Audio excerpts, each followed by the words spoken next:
Good morning to all my friends and family, and welcome to this episode of my YouTube channel, Jim's 5am Club. As you can see, it's a an absolutely spectacular Sydney autumn morning. Sunrise will be about 6:20 today, so I might get the tail end of it. But it's just beautiful to see the Opera House silhouetted against that yellow-blue sky. It's almost like God is showing us and reminding us of the plight of the Ukrainians at the moment. A sad situation, but we live in a world of conflict and challenge, and everybody at some point in their life will be called to action, will be called to show their bravery, both individually and as a community.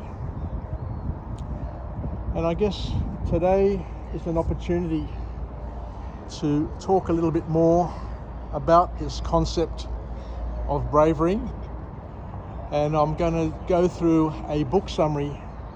It's the second time I'm doing this book summary, but funnily enough, over the Easter break I lost a couple of my notebooks that I had pre-prepared book summaries in, and I hastily put this one together on the bus trip into this morning, just so that I wouldn't waste this opportunity to experience this beautiful Sydney morning, and to have an opportunity to connect with my friends and family and reiterate and learn something new, and maybe do it from a different perspective. So the book is entitled Courage is Calling by Ryan Holiday. Ryan's written a number of books, and he's an accomplished author, very interesting, and has a great style. So let's go through this book and see what we can glean from Ryan's experience and his messages, and see if we can incorporate it into our daily lives in order to try and make our Wednesday morning, our Wednesday full day, a little bit better. So Ryan kicks off his book with an observation where he says that where the head goes, the body follows, and that perception precedes action, and that the right actions follow the right perspectives,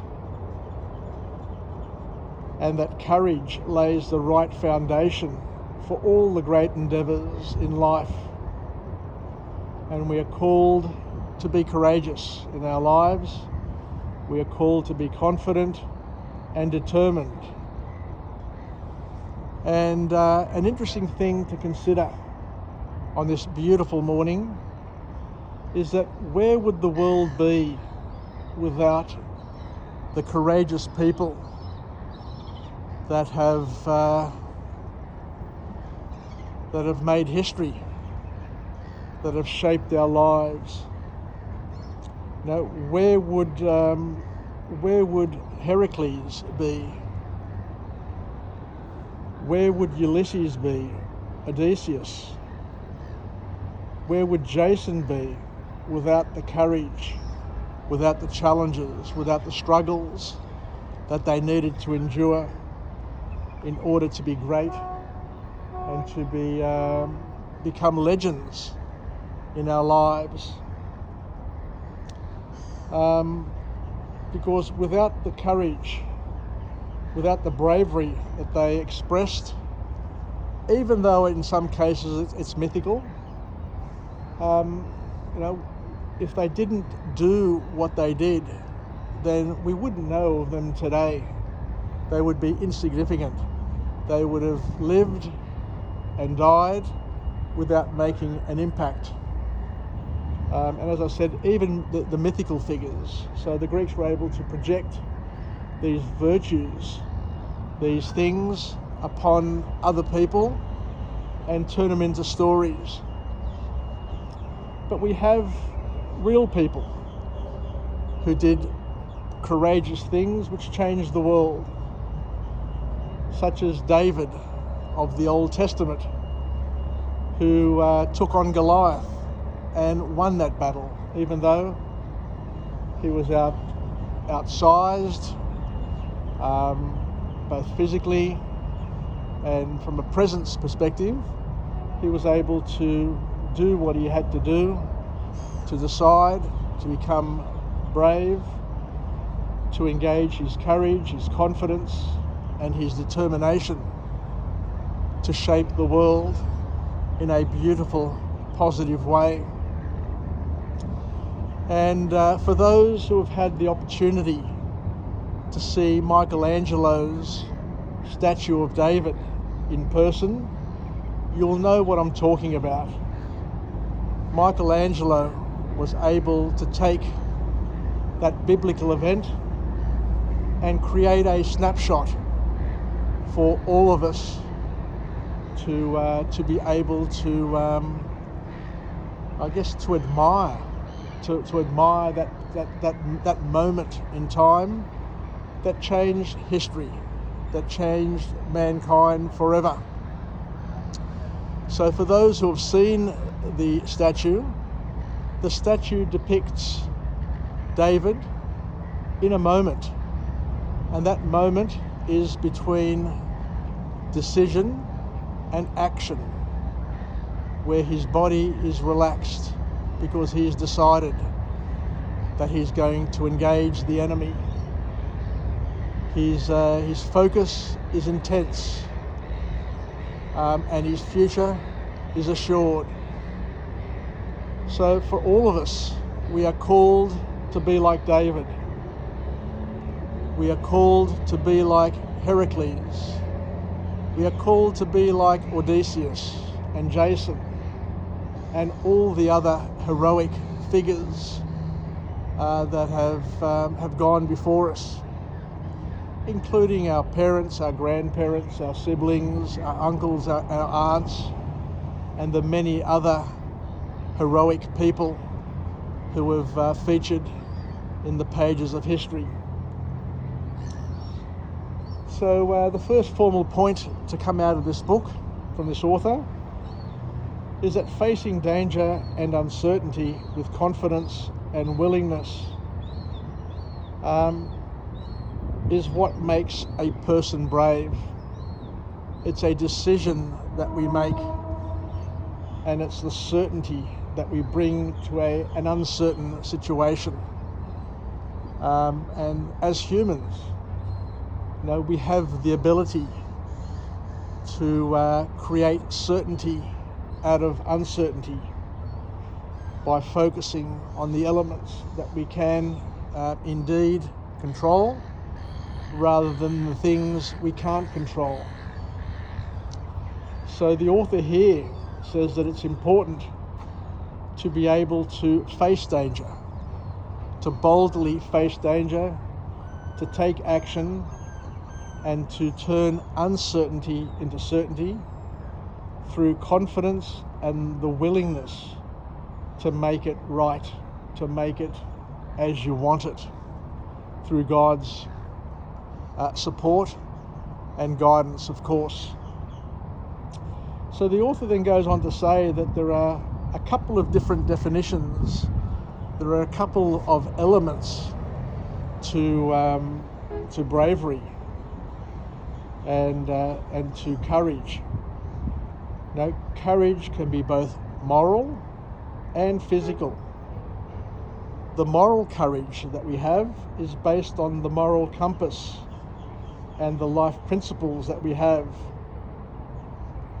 And in order to display and to express courage and bravery in a in a social context may mean that we have to defy societal rules, norms, opinions, and to take on risk and be vulnerable. In a situation where we've got relationships with people, in a situation or an environment that is rapidly changing and potentially uncomfortable to those who rock the boat. So we are called to action, and we need to be brave in situations where we need to do things in order to improve the outcome, not only for ourselves, but for others around us who may not have the voice, who may not have the power, the strength, the ability, or the network to make it done.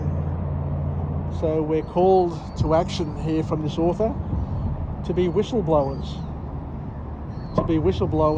in our lives, and to call people out, to call the wrongs of the world out, and to try and right them by just bringing them to the surface, by just making them known.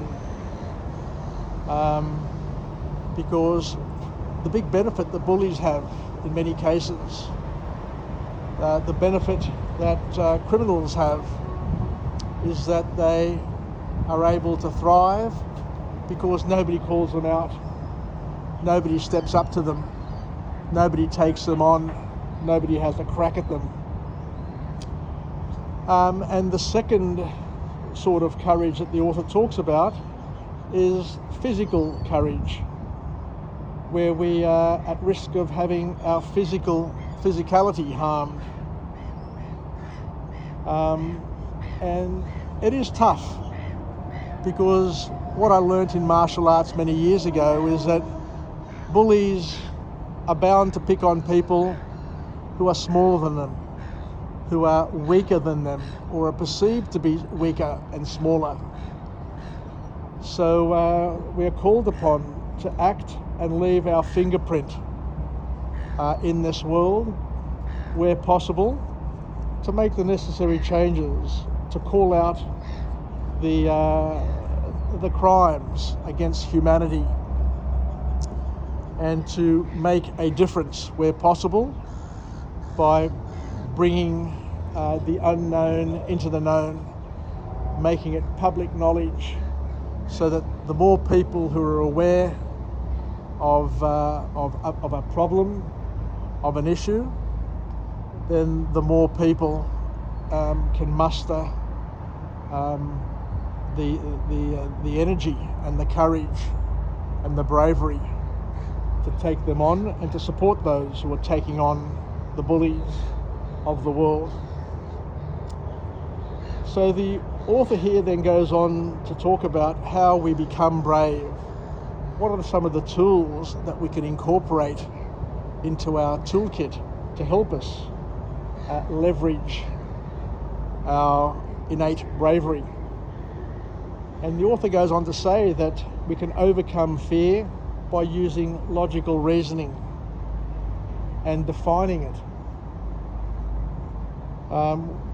Because fears and phobias are often irrational.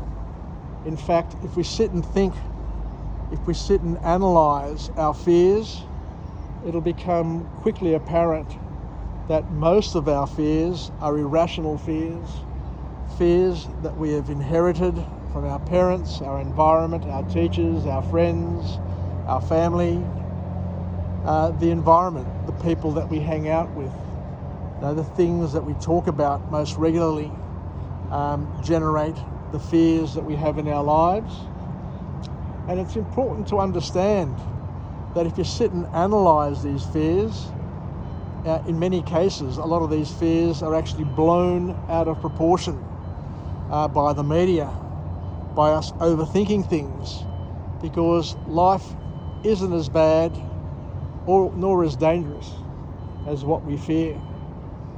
And if you sit and think about it, and if you journal your fears, you journal your decisions, you journal your emotions, what we'll find is that much less, but let's just use 10% as the benchmark, less than 10% of the things that you fear will actually come to fruition.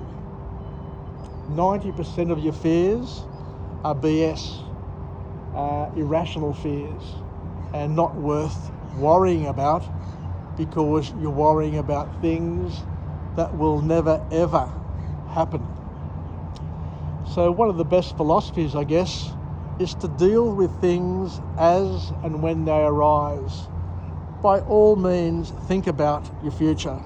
By all means, plan your future, but don't be obsessed with the things that can go wrong, because every single thing that happens in our lives happens for a reason, but we can also figure it out along the way, or we can have people help us figure it out along the way. But nobody is lost in the world, lost in life. And the more problems, the more challenges we face, the better off we actually are. As long as, of course, we don't get overwhelmed and swamped by a tsunami of issues and problems. Bunker down, and sooner or later things will work out for all of us, as long as you've got the right attitude and action oriented to make sure that you get things done. We need to always ask ourselves, what's the worst that can happen, in order to put things into perspective and to be rational and balanced in our views, so that we don't see things much darker, much uglier, much messier than they really are, but to see things as they really are. And for this reason, and for this reason only, God made humans in a particular way. He gave us logic and reasoning. He gave us a rational soul to be able to figure out our problems and to create value for each other, to serve God and to serve each other. And it separates us from the animal kingdom. Because what happens is that humans have the ability to think rationally, and to be able to respond to stimuli, to respond to challenges, to respond to things that happen to them, rather than to just instinctively react to things as animals do. So we have the option to think about what is happening and to take the best option to create our future. Whereas an animal will just react instinctively. It will engage its reptilian mind to fight, flight, or freeze. But as we said before, humans have the ability to think between stimulus and action, and to respond in a way that is serving to them, to make things better for them. We have the ability in our mind to map out and to look at the first, second, and third level consequences of our actions, to imagine them, and to then decide on a risk-reward perspective, what's better for us? What can we do that will have the best possible outcome? And this is one of the advantages, this is one of the beauties of being human, that we have the ability to be able to assess, to weigh, and to rearrange the pebbles and the boulders in our life, and not to waste too much time focusing on the pebbles, but to make sure that we get our eye firmly focused on the boulders, and to do the things which have the most impact, and to take most importantly of all, the call to action from this book is to take bold action, because bold action is what separates the hero from the pansy. So the last point the author talks about is that we need to take small steps. Like any skill, courage cannot be acquired in a day. You need to build up to it. You need to express it incrementally throughout your life, so that when the time comes, you can grab it with both arms, both hands, all 10 fingers, and take opportunities and hug them tightly to your body and make the most of them.